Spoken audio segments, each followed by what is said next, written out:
know that Lord is watching in Florida, and people watching around different parts. So many people's lives were touched by Florence.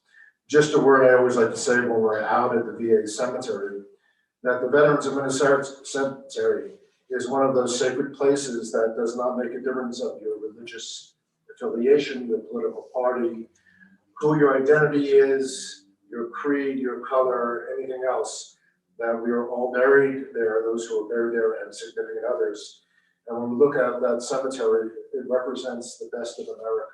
It represents those men and women who gave of their lives to our nation at one time, and we extend that honor to their partners, to their spouses at the current time. And so I always pause there to think that what makes America really great are the men and women who serve our armed forces, some by choice and some out of need. And when we lay someone to eternal rest, not always is even this amount of people there. There's sometimes a soldier is laid to his or her eternal rest by themselves, just with a gravedigger. So we represent symbolically, like we do so much in Jewish life, other people. So we're thankful for those who serve our nation. I begin our service this afternoon with a reading from the book of Isaiah. The prophet said, Kol ha'makra v'makra, Kol basir chatzitz v'chol hasto kitzitz ezem. Yavesh hatzir labatski ruach Adonai nafsha bo, Eichin hatzir am, Yavetz Devar Elokum Ne'akum Le'olam. The voice says, cry out, and I say, what shall I cry? All flesh is like the beauty, the flower of the field. The grass withers, the flower fades when the wind of the Lord blows upon it. Surely people are the grass withers, but the word of our God shall endure forever. There is always something powerful about the majesty of mountains, and when we look at it, so many people say they're spiritual, but not necessarily religious, but there isn't a time when we don't look out at the mountains and not moved by the power of nature and God's presence, so we understand God. The psalmist who wrote the 121st Psalm, I don't think was talking about those hills, but I think it relates to us, and knowing that Florence lived here so long in Colorado, and this was her professional home and home where she met so many people, that she saw the beauty of those hills. The prophet said, Esai enai elacharim me'an yavo esli, Ezni me'im Adonai osa shamayim ba'aretz, Ayitain malut reglecha ayinum shemrecha. Hine lo yinum l'shan shomer Yisrael amet shmercha et sivra yincha. L'mem Hashem shlo yaketa v'ruach b'lala. V'nayin shmor mikora shmor masha secha bocha yetav alone. I lift up my eyes to the hills, I lift up my eyes to the mountains. And where does my help come? My help comes from God who has made heaven and God who has made earth. God does not let your foot be moved, because God does not slumber, because God who keeps Israel neither slumbers nor sleeps. God is your keeper, God is your shade on your right hand. The sun shall not smite you by day, nor the moon by night. God will keep you from all evil. God will keep your going out and your coming in from this time forth and forevermore. Who shall ascend the mountain of the Lord, and who shall stand in God's holy place? This woman that has clean hands and a pure heart, who has not taken God's name in vain, she that walks uprightly, she that does not sworn deceitfully, she that walks uprightly and works righteousness with her deeds and with her actions, and speaks truth in her heart. She does no evil to her fellow, nor takes up reproach against her neighbor. Happy is this woman that greatly delights in God's commandments. Unto the upright she shines as a light in darkness, gracious and full of compassion and full of righteousness. In a few moments, I'll share with you a hesped, some thoughts about Florence, but I wanted to put in context for a moment, because all of us are called by different names. Sometimes we're called by our formal name, the name at birth, or a nickname. We're called by a nickname by our siblings or by our parents. We're called a spouse, a partner, a husband, a wife, child, by people in our family, an aunt, an uncle, a grandmother. We have lots of different names and names of interments. And, Florence was known by not only her PhD and her academic learning, but she was known as really an instructor, teacher of passion, of love of learning and performance, and giving the gift of voice to others. And so The poet wrote these words first in Hebrew, said, L'chol ish yeshem shenatan lo Elohim, nanu lo avi imo.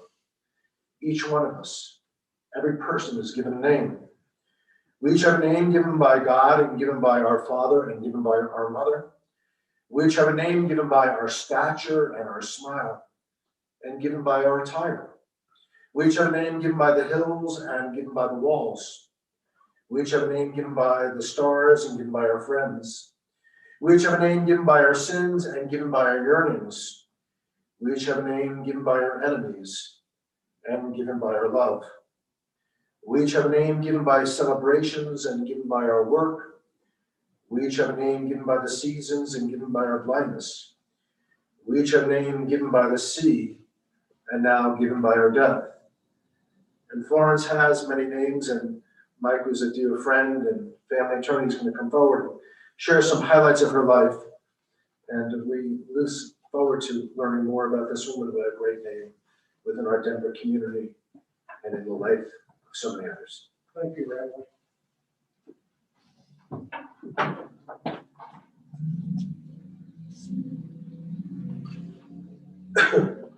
Thank you for coming. The other day I called Rabbi Kay, who unfortunately did not know Florence. I told him I would do the eulogy, and I believe you were somewhat relieved at that. As I delved in that part of Florence's life that I was familiar with,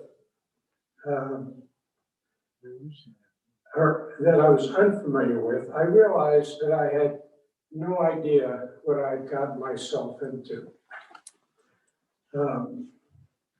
I knew Florence Blager was an extraordinary woman who led an extraordinary life. But I only knew Florence for maybe 15 years. I knew she delighted in being witty. She had a twinkle in her eye and a smile on her face when she said something witty. She was good at that. But I was not aware of her many accomplishments or her many contributions to the betterment of mankind. Fortunately, Chuck and the internet came to my rescue. I will now attempt to pay tribute to this remarkable woman. Florence met Mort at a party hosted by a mutual friend. It turned into a 47 and a half love affair. Together, they would enjoy hiking, camping. Chuck told me Florence was an excellent skier, and she achieved what is called a black diamond status in skiing. I take it that's very, very good. She enjoyed swimming, kayaking, boating with Mort every summer in the state of Washington. Traveling together, they visited Peru, Brazil, and many places in Europe. However, their favorite destination with Mort was Israel. They didn't go there as tourists. They went there as if they were sovereigns, born of the land of Israel. Looking to contribute in any way they can, they volunteered in the mess kitchens of the Israeli army, serving troops food, which was about as close as they could legally get to being in the service of the land and of the people they loved. And of course, charity to Jewish causes was a big part of Florence's and Mort's life. Chuck told me that Passover and high holidays was a favorite time of year. She loved bringing family and friends together for a traditional holiday meal and to celebrate what it meant to be a Jew. Florence knew that a big part of being a Jew is to be charitable and compassionate. The homeless and stray animals benefited greatly. Florence was a soft touch. Chuck mentioned me that Florence also had a lot of talent as an actress. She performed both in summer theater and in New York. I was glad Chuck reminded me of that because I had the good fortune to grow up around the theater. And I felt honored to know that I had something in common with Florence. Florence was multi-talented, to say the least. But here is where her real and everlasting legacy lies. It was in making lives better. I knew Florence had a PhD and that she was involved in speech pathology, but it was something that I'd never really discussed with her. So to learn more about her accomplishments, I got on my computer and I Googled in her name. It came up. I hit the print button and watched as page after page was being printed. When the printer finally stopped, there were 29 pages of Florence's accomplishments. Wow.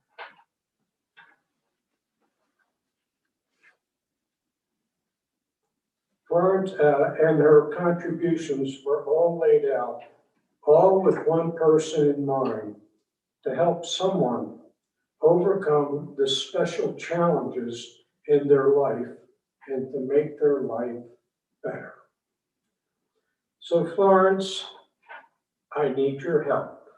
How do I do justice to your legacy and accomplishments in a limited period of time? I don't know if Florence put the idea in my head or not, but something told me to look to the poets. Most of them have been through this before. They always had the words of wisdom. They always seemed to say the right thing. The beautiful poetry of Khalil Gibran, the prophet, quickly came to mind. Beautiful as the prophet might be, it was not quite what I was looking for. And then Khalil came through. There it was. Khalil Gibran wanted next to his grave these words, quote, "A word I want to see written on my grave. I am alive like you, and I am standing beside you. Close your eyes and look around. You will see me in front of you." This was the epitome and essence of Florence's life in so many ways. Florence is alive, like the poet said. Close your eyes. There is her scholarship, her writings, her lectures, her participation in numerous seminars, in classes taught, videos made, and all her other accomplishments, which not only exist, but are still applied to make someone's life better. Like the poet Gibran, Florence lives. Her labors, her scholarship are still serving mankind. That is life. What a beautiful legacy Florence has left us. What a beautiful life well lived. Mort and I are brothers in Masonry.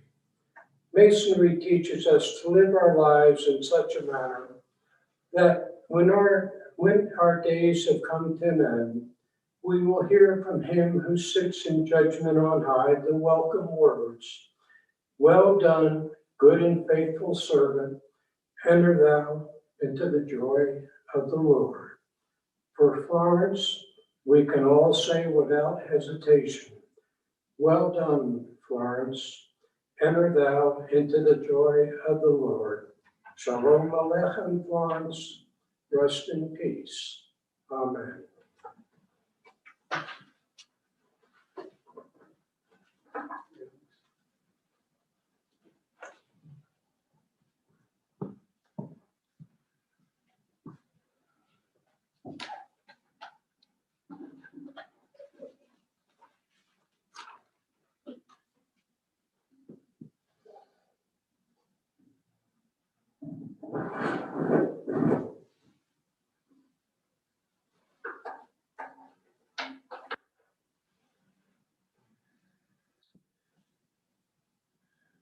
We live in new times of Clorox wipes. So Mike, first of all, thank you for those loving and heartfelt words. And I too have some words to share, but first, I'd like to capture the words of Alvin Fine. He said, birth is a beginning and death a destination, and life is a journey. From childhood to maturity and youth to age, from innocence to awareness, from ignorance to knowing, from foolishness to discretion, and then perhaps to wisdom. From weakness to strength to weakness, and often back again, from health to sickness, and back we pray to health again. From offense to forgiveness, from loneliness to love, from joy to gratitude, from pain to compassion and grief to understanding, from fear to faith, from defeat to defeat, until looking backward or ahead, we see that victory lies in some high place along the way, but in having made the journey stage by stage. Birth is beginning and death is a destination. Life is a journey, a sacred pilgrimage to life everlasting.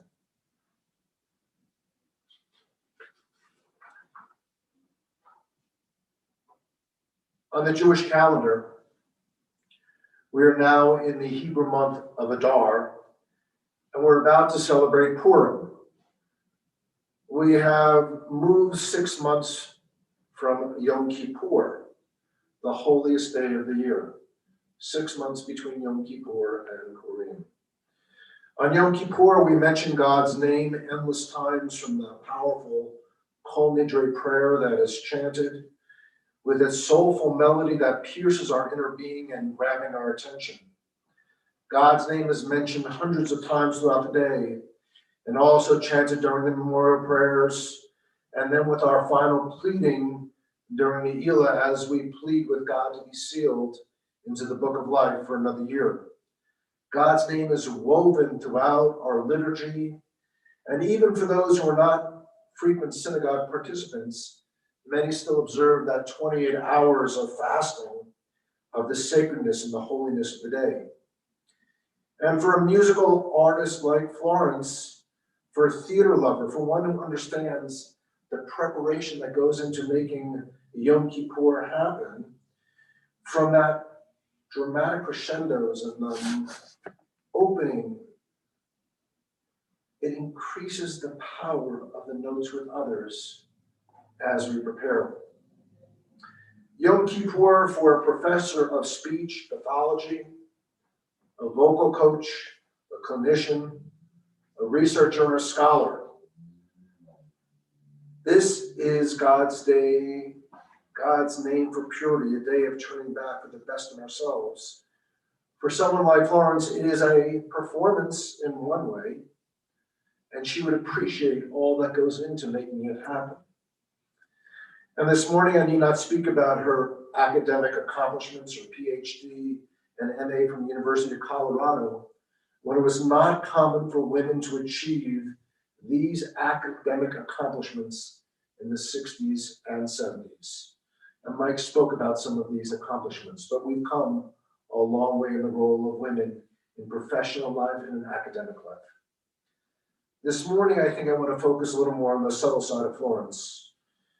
Although I personally never knew her or her beloved partner who worked for 47 plus years because he's unable to travel with us. They're neighbors in the neighborhood in which I live and in Delray Beach where my folks are. But Rabbi Joe Black of Temple Emmanuel said she and Ward had been longtime members of Temple and always were proud of their connection with Temple Emmanuel. Rabbi shared with me his reflections of her and how he touched so many people in the congregation, supporting Cantor Height and the choir as they looked at musical pieces. And he even shared with me when he had his own vocal cord issues, he needed to turn to the best, and that was only Florence, who guided him and so many others with her expertise, both at Temple Emmanuel and in the Denver community. And others with whom I spoke with shared how much that Florence Mort loved to be with others, loved to socialize, to gather, to schmooze, tell stories about life and life. Some could say that these two could not be more opposite than one another. Their interests at times were totally at different ends. And what do we know? that they found deep love for one another and in one another. And so we often say that opposites attract and often bring out the best, and that best is only known sometimes to our other. So Lord, our prayers are with you, and we miss your presence here, and you are with us and in spirit. And as I said, Purim is just a few days away. It starts on Thursday night, February 25th. Purim is one of those Jewish holidays that is so often misunderstood as a child's holiday or a Halloween, or some even a Mardi Gras, which is not even being celebrated this year because of the pandemic. Purim, if truth be told, is really an adult holiday. And it can be best understood in part by understanding how Florence would be an integral part of the storyline of Purim.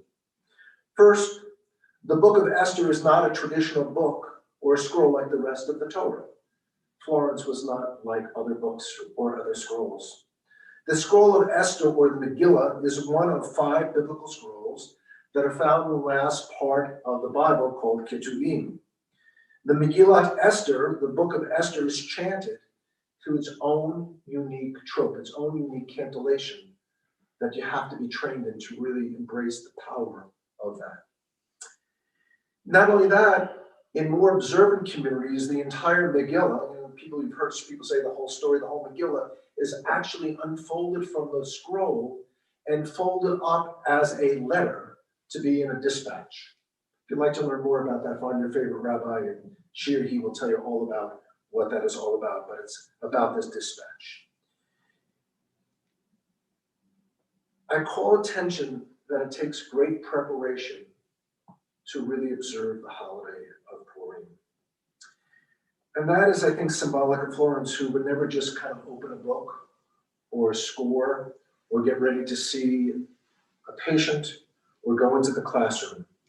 Because as you shared with me, she took great pride in preparation of what she did and how she did it. Intentionality is one word that we could use to describe her and how she functioned.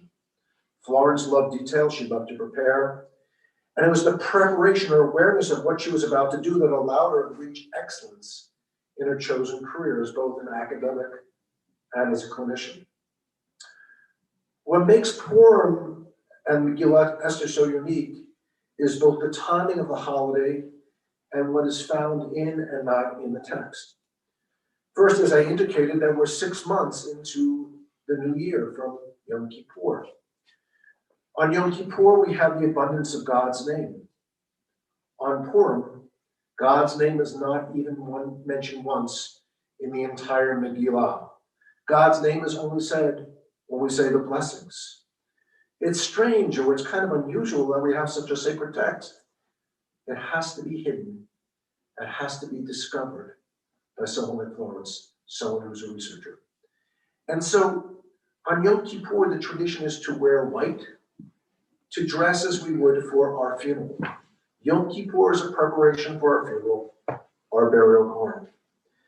And we stand before God in community pleading forgiveness. And on Yom Kippur, we shouldn't be dressed in high fashion or jewels or clothes. We're just to be prepared as it would be for our death. So 6 months come along, and what happens to us? We forget about the holiest day, and what do? We cover ourselves up with all kinds of masks. And masks are metaphorical for not just the clothing we wear, but the facades we have with other people. And what do? We know that Florence never really wore a mask. You knew where you stood with her. She was vociferous on the issues that were important to her. If you were a student, you knew about excellence. She would challenge you to take off your mask and to really attempt to be who you were. And also important, we learn about the power of women in leadership. First of all, the lead character, we often know, goes by her Persian name, which is Esther. Her real name, and Esther actually means one who is hidden, star, which is the Persian word. Esther, as we know, has to hide her identity until the right moment in time. She hides that she's a Jew, she hides her family of origin, she hides her purpose of being sent to the king, She hides her intentionality of her role of having to save our people. She can only reveal herself by her real name, her Hebrew name, which is Hadassah. And you know Hadassah from Hadassah Hospital. Hadassah is a myrtle tree. A myrtle tree is an evergreen and has a fragrant like aura around it. It is a fitting symbol for someone like Florence, because the text tells us in the book of Zechariah, those who are righteous people stand among the myrtles. We know that Florence was strong in her deeds and her actions, and she was righteous in so many other ways. And yet, like all of us in life, at certain stages we have to remove our masks and become more comfortable as we become a little older and our priorities change of what's important to us and who is important to us and what is life all about. And Chuck and Mike, you both shared with me a little bit about life and other stages of her life and how her relationship evolved in these later years. You'll all agree that she had that academic wisdom and she had a strong sense of humor.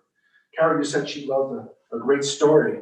You said that when you're young and you have to start the day, and at the end of the day, you have to turn down the day. But as you age, it takes longer to start the day and longer to shut down the day, to shut down the system. And I think Florence understood part of that in her later years as she faced her own challenges and struggles in life. And so what better way to understand who she is within the context of Purim? So as we come to celebrate this holiday, let her stand out like some other women who are ahead of her time. She was a role model. She set the stage. She prepared the participants and helped each of them find their voices on their sacred paths.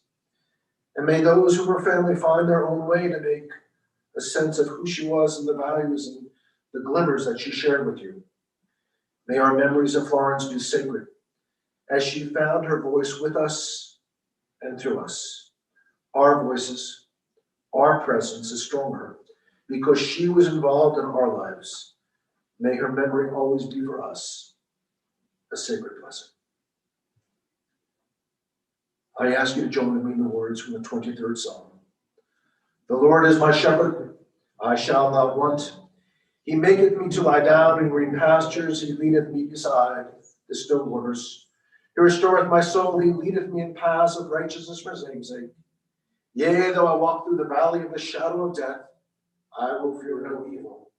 For you are with me, with your rod and your staff, they comfort me. You'll prepare us a table before me in the presence of my enemies. And anointest my head with oil, my cup runneth over. Surely goodness and mercy shall follow me all the days of my life, and I shall dwell in the house of God forever. At the rising of the sun that's going down, we remember Florence. At the beginning of the year, when it ends, we remember Florence.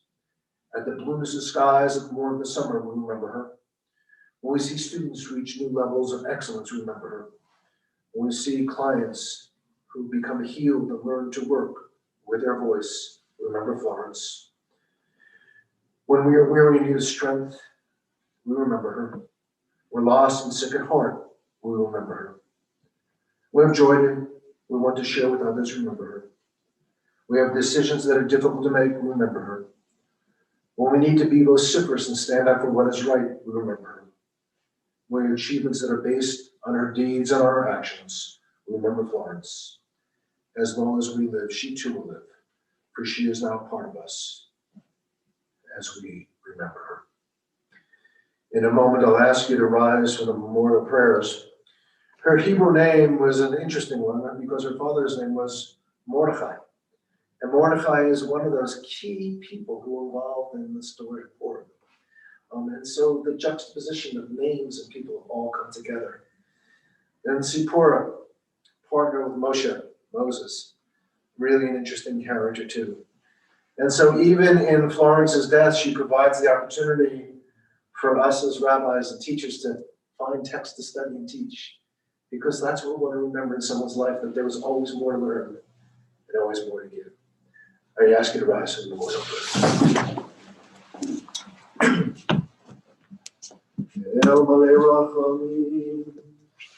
Shochenu, Habetzei Menuchadivla, Tachat Kvecha Shchina, Im Piroshim, Utorim, Kizor Harkir Mazirim, Nishma, Tzipor Bat Mordechai, Shalachat La'alama, Ba'al Harachami, Nisipesitunim, Vayetro Vitro, Yichayim, Nishmata, Anaychun Olata, Vitanuach, Bishalom, Amiskava, Vinomar, Amen. O God, full of compassion, eternal spirit of the universe, grant perfect rest under the wings of your presence to our beloved Florence, who has entered eternity. Master of mercy, may she find refuge forever in the shadow of your wings, and let her soul be bound up in the bond of eternal life. The eternal God is in her heavens. May she rest in shalom, may she rest in peace. And as a sacred community, let us say, Amen. We join together in the words of the mourner's Kaddish. Yitgaral, Yitgarash, Yamad, Yivrachim, Teja, Mechnate, Echayim, Chayim, Tavol, Beit Yisrael, Agalav Yizman, Karim, Amen. Yehei, Shemei, Rabba, Mevarach, Ve'am, Omayam, Omayam, Yitbarach, Yishtabach, Vipar, Vipaman, Vipaseh, Yitahar, Vitaleh, Vitalal, Shnei, Vishah, Elam, Obrachata, Vishirata, Tushbachata, V'nechmata, Taviram, Yerman, Yimru, Amen. Hey, Shmama Rabba bin Shemaya, V'chaim Aleinu B'Yam, Kol Yisrael, Yimru, Amen. Oseh Shalom B'Ramav, V'ya'aseh Shalom, Aleinu B'Yam, Kol Yisrael, Yimru, Amen. May the source of peace and comfort to all who mourn, to all who have breathed. And there are those whose light reaches the earth only after they themselves have disintegrated and are no more. And there are men and women like Florence whose scintillating memory lights the world after they have passed it. These lights which shine on darkest night are those which illumine for us the peace. Zichronah Lebracha, may Florence's memory always be a blessing. And as a sacred community we say, Amen. Thank you for being with us in our services now.